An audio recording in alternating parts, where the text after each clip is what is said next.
नमस्कार, आप सुन रहे हैं द बॉलीवुड रेडियो और मैं हूं आपके साथ आकाश। दोस्तों, किस्सा बी आर चोपड़ा का है।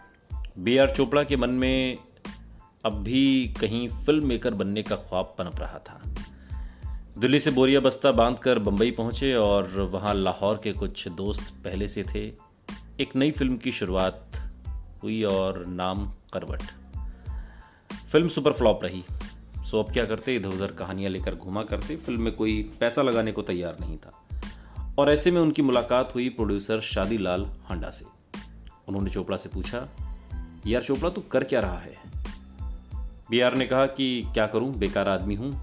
जो मेरे दोस्त हैं उनके पास भी मैं नहीं जाता। मैं सोचता हूं लाहौर से टूट कर आया हूं, रिफ्यूजी क्या किसी का करेगा, क्या किसी से मांगेगा। हांडा ने कहा कि मैं तुझसे कहता हूं चोपड़ा, तो फिल्म बना, पैसा मैं लगाऊंगा।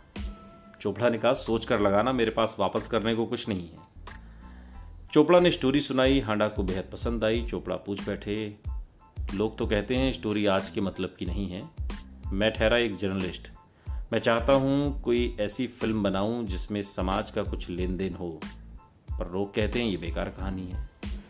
हांडा ने चोपड़ा को आश्वस्त किया, पर उनके सामने एक शर्त रखी। चोपड़ा चाहते थे कि इस फिल्म को कोई और डायरेक्ट करे। हांडा ने जिद पकड़ ली कि इसे अगर वो डायरेक्ट करेंगे तभी फिल्म में पैसा लगाएंगे। चोपड़ा भी मजबूर थे। फिल्म न डायरेक्ट करते तो पैसे हाथ से जा रहे थे। उनके पास और कोई चारा नहीं था। उन्होंने फिल्म डायरेक्ट की, अफसाना। फिल्म हिट रही और B R Chopra super hit. वो कहते हैं, इस फिल्म ने मुझे बलदेव से बी आर चोपड़ा बना दिया। चोपड़ा साहब की पहली फिल्म सफल रही और अफसाना में चूंकि दादा मुन्नी यानी अशोक कुमार ने डबल रोल किया था और इसी का एक सीन शूट होना था। चोपड़ा साहब ने अशोक कुमार से उनकी एक्टिंग को लेकर बात की। वो कुछ बदलाव चाहते थे, पर दादा मुन्नी ने इसे अपने ईगो पर ले लिया। उन्हें लगा कि बी आर चोपड़ा पूरी यूनिट के सामने अपना रौब दिखाना चाहते हैं। वो नहीं माने। तब बी आर ने एक रास्ता निकाला। अशोक कुमार से कहा गया कि सीन के 2 वर्जन शूट करते हैं, जो अच्छा लगेगा फिल्म में डाला जाएगा। अब दोनों वर्जन शूट हुए। एक जैसा अशोक कुमार कह रहे थे और दूसरा जैसा चोपड़ा साहब चाहते थे। रील देखी गई।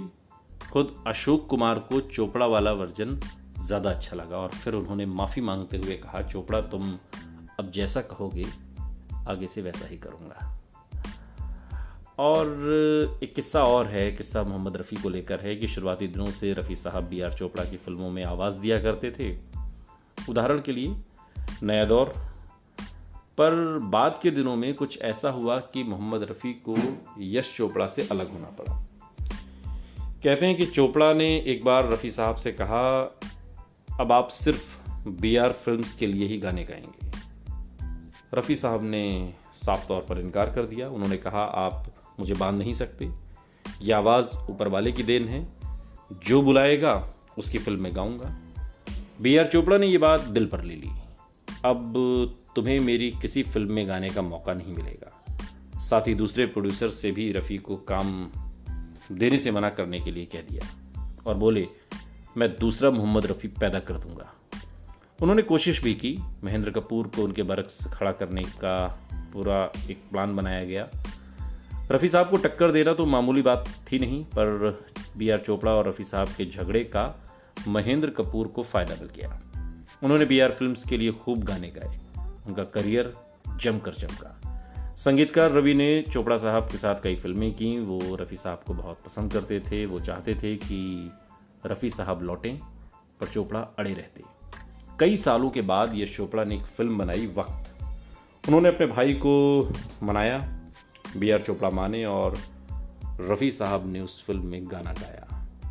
वक्त से दिन और रात, वक्त से कल और आज, वक्त की हर शय गुलाम, वक्त का हर शय बेनाज। सुनते रहिए द बॉलीवुड रेडियो, सुनता है सारा इंडिया।